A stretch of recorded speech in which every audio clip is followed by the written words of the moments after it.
Hey, my name is Steph and welcome to my garden.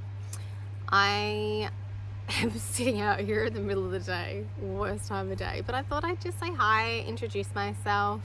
I live in the Sunraysia area, so northwest of Victoria.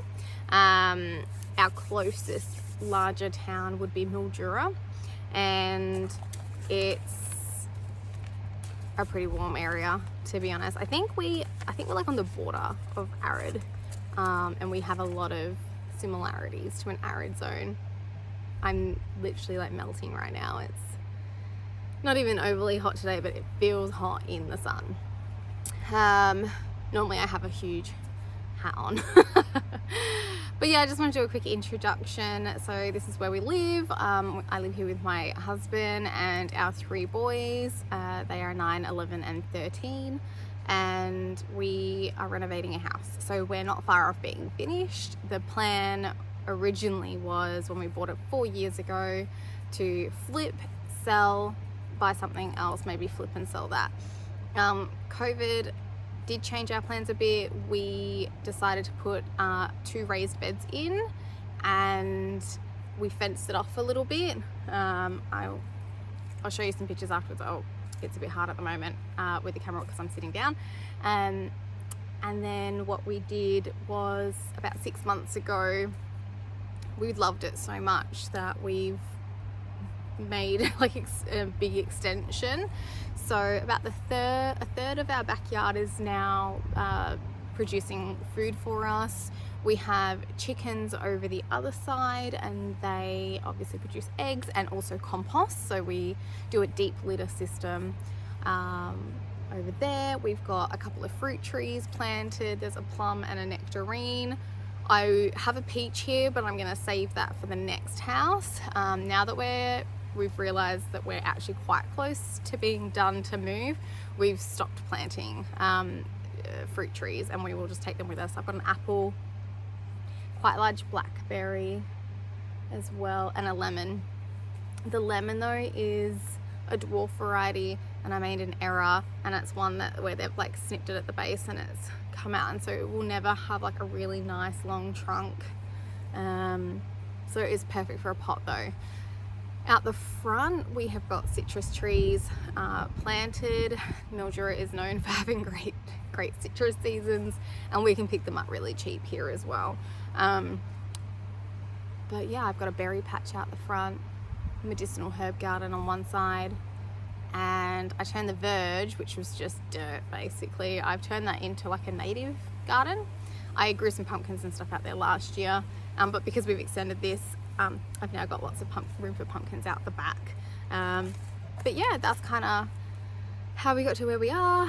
We are looking at our next property. We will probably still purchase around this area, within an hour and a half or so from Mildura. It's just handy having a really big area like for shopping, like the pet produce. But you know, my husband's got a really good job here, and all of our friends and family are here as well. And I've even though our weather is wild, we have a very, very long growing season. I can grow all throughout winter. Our winter is just pumps out broccoli, cauliflower, spinach, kale, greens galore.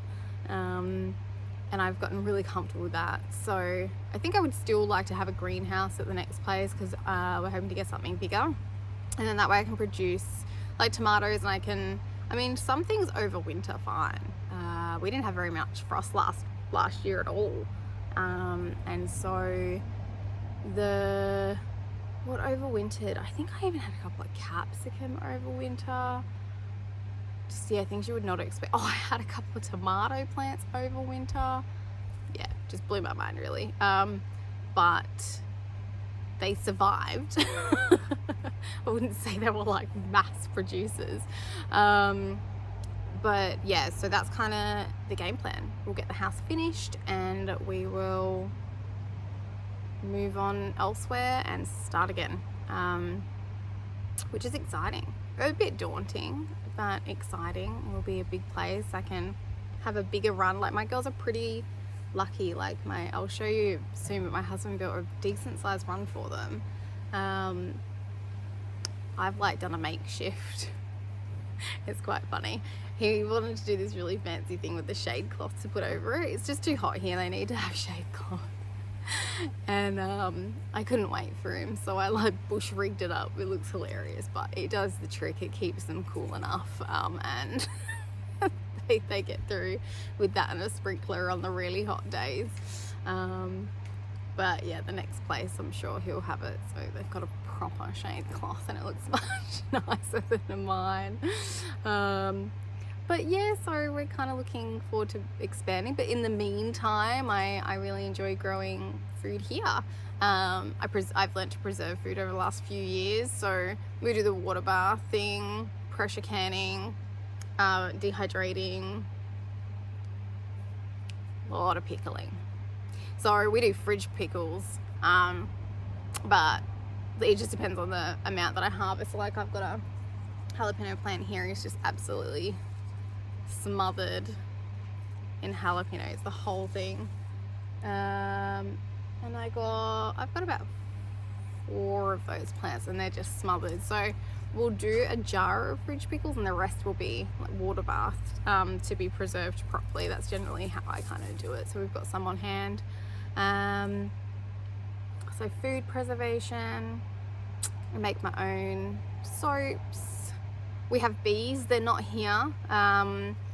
We just don't have the space. And there's like a couple doors down, they've got bees, and so we get plenty of bees in the garden.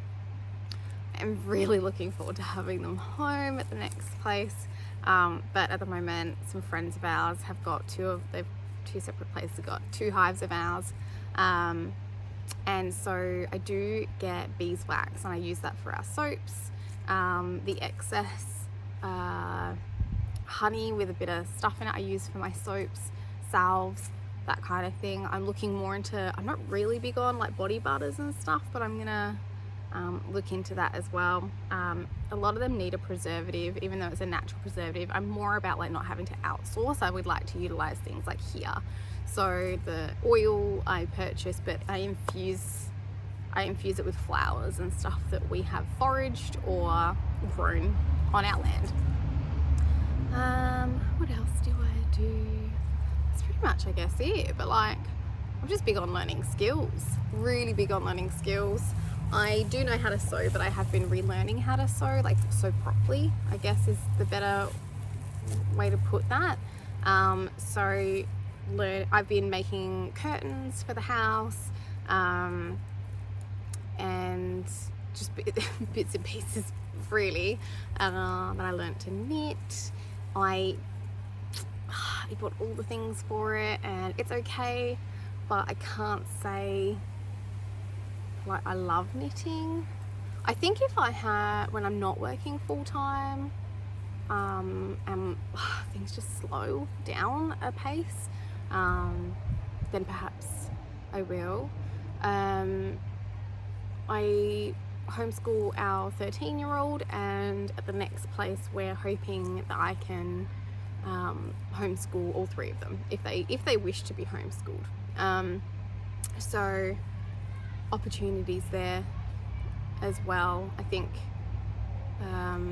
there is so much to learn in a lifestyle out on land.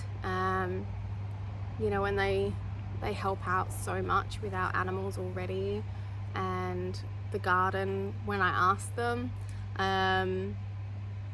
But yeah, I'm looking forward to seeing what the future brings. I think they're more excited, although I am as well, about having land for our, to ride some dirt bikes around and stuff.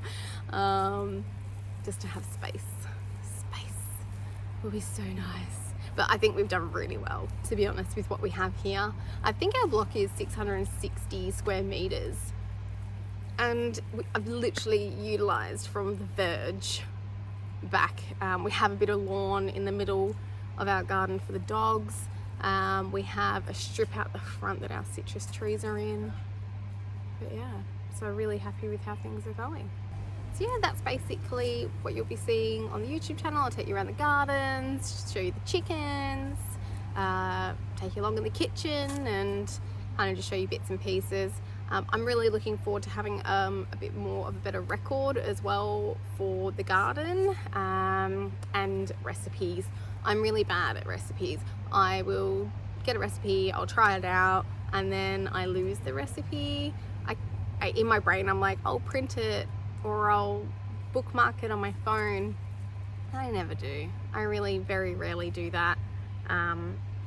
And so I'm hoping by documenting everything on YouTube and Instagram, you know, that I'll have a better way of tracking everything, and the changes that I make. You know, if there's something in a recipe that I don't like, I'm not going to put it in, or if that my family don't enjoy it, I won't put it in. And so when I'm preserving things, I fudge around with it slightly, so it's still food safe, but the flavors match what we enjoy.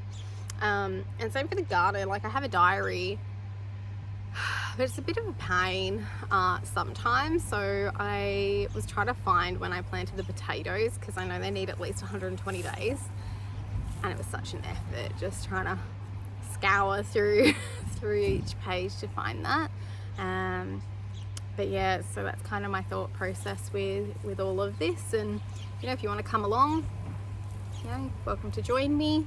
But in the meantime, I'm just going to kind of be posting about the cooking and preserving and the gardening, and yeah, and just what we do. And if you have anything that you want to see or you're curious about, just ask, and yeah, I'll see what I can do to share that with you.